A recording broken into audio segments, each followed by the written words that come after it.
the stiff stuff that they get away with and do. My parents, my bottom would have been smacked. I was grounded all the time. I did one thing wrong, I'm grounded. They're not even hearing my side of the story. If I talked back to a teacher and the teacher wrote them an email or called them, they used to call and leave messages. I try to get home and delete the message. I was grounded. I was grounded right away. I couldn't even explain myself. And now parents come at the teachers. It's not the child's fault. It's the teacher's fault. It's very different. There's a disconnect between parents and teacher. Like when I was in school, if I got caught and got, something happened, I did something in school and they call or send me a note, I got a whooping. I got 2 whoopings at school and whooping at home. Yeah. I think it's too many people thinking that these things that was happening back when we committed were bad, but it wasn't. It was a thing that formed you. You became a better person. You need consequences. You need to be held accountable. And I feel like, and that's what's happening with our world too. Like these kids are just growing up without any accountability ever. So even when they get to be like teenagers or adults, like it's just a whole cycle of just everybody's entitled. Everybody's entitled. It's crazy. But the fact that I have my class this year and where they are and how they love to come to school, the parents actually like are on board with me. And I've had a couple in the beginning of the year, like try to give me shit. And I think that they saw like how much I love my class and like I'm actually on their team. And now they're like full supporters. Like I think at first they were like, what is this lady doing? And then I kind of just won them over. I sent an email. I was like, can your children be in this video on Christmas? They all responded, absolutely. They would love it. I have it all written consent. Like, I'm not trying to get any parent to be like, why is my child, but people will comment that, like someone comment, this teacher should be fired. I'm like, okay. That's somebody either don't have a life or don't have kids. You don't understand that sometimes you need to do something to motivate these children. Yeah. Because it takes a lot. Because, like I said, I know people, one of my sisters even was a substitute teacher at one point during her career. And be a teacher, the pay is not that much, benefits a few far between. No. I mean, you can become very, because you give it the morning and say, why I gotta go here? But we need people like you. We need the teachers to help our children, to teach them. There's some things that as parents we may not know. And it's good that we have people like yourself who care, who want to really form a bond and impress these children. And these parents out here, like, who have a problem, they're people who either didn't come up in the house where, hey, you got your ass whooped, excuse my language, but, there's just so much to it. So again, you just really have to be open. That's probably with adults. We adults, we see things in life and we get jaded and we just don't have that same, open mindedness like children have. Yeah. It's so true. And kids really don't want to like try things and do hard things at all. Like in school, if something's hard, a lot of them like they don't have that capacity anymore to like work through it until you get it. They just want to give up right away. And to learn these movements and for my students to sit there and I will teach them a whole flow with like a string of like 4 movements and they remember it and put it together and they want to do it. They'll ask me if they could go in the corner and like practice it at the end of the day. We have like 10 minutes at the end of every day.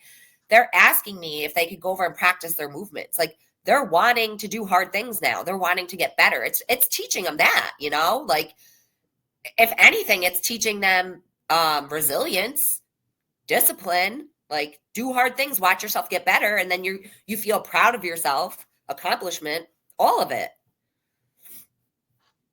Yeah, anything worth having, you have to work at it. It's not going to be given to you.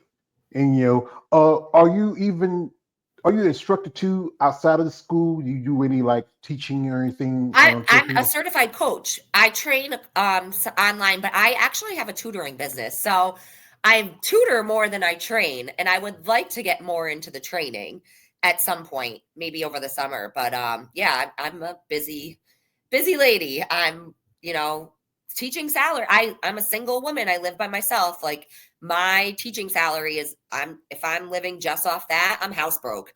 So I had to, think outside the box. I do programs online. I have a couple online clients. I'm actually going to do a children's clinic soon at the gym I go to. So that's going to be a new thing. And I'm definitely going to, I want to get my students in, like not charge them. Like one Saturday, hey, whoever wants to come, bring your child. Cause they would just absolutely love to see like the gym and, you know, bring some kettlebells. It would just be a cute experience. That'd be something nice, especially to get the kids, especially in the summer, because I remember in the summer. Well, a couple of summers ago, I did have a little job. My family was sharecropper. Sometimes I go and work with my mom, my brother, my sister. Sometimes, and then I remember my first real job was 16. I was working at a gas station. I worked at a gas station for 15 years. Then I had another job when I was about 20 something. I had two jobs at one point. I was really busy, but in the summer, as kids, all we do is Yeah, run around, do they have this. no structure. Yeah, you just really just catching up the cartoons you missed during the week because you had to go to school, and Mhm. and really you're not really doing anything. You just maybe this would be good for them. I think if the parents are willing and they feel like this is helpful for them, especially it's giving them a better healthy chance in life. Not Right. just A and chance. also with training, you also get a regimen that helps.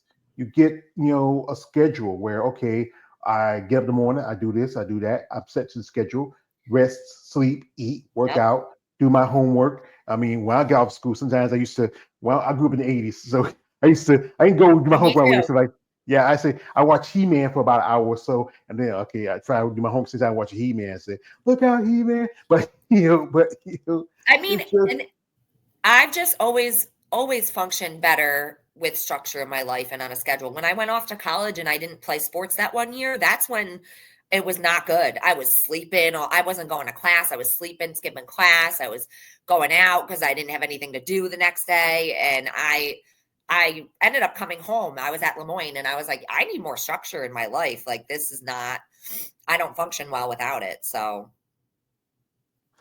yeah, I can understand that because my brother when he went to college, he was mostly, he used to play football here in our hometown, and he was mostly well known here. And then you go to college, it's a different environment. And you remember one time he was talking to some people said he was ready to come back home. Came back home, he worked, had his daughters, and my brother passed away like 20 years ago. He was my big brother. He was the one who inspired me to get into the bodybuilding stuff because he used to always get the muscle mags.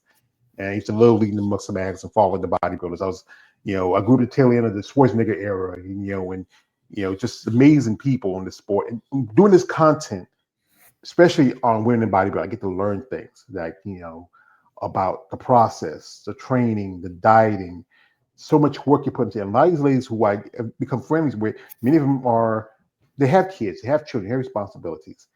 And to compete in the sport and to find the time, and you yeah. being a teacher, training and helping your children and then find time for yourself, what you think that maybe in the future, if you retire or maybe, get out of teaching, you really think this would be something, a career move for you as a coach and trainer? Yes. And I think with kids, like I like teaching the kids, Hmm. like yeah, it's cool to teach adults or train adults, but like it's really fun watching them. Like one of my students got a bottoms up like clean the other day and I was so excited. Like I just was like, "Oh my god."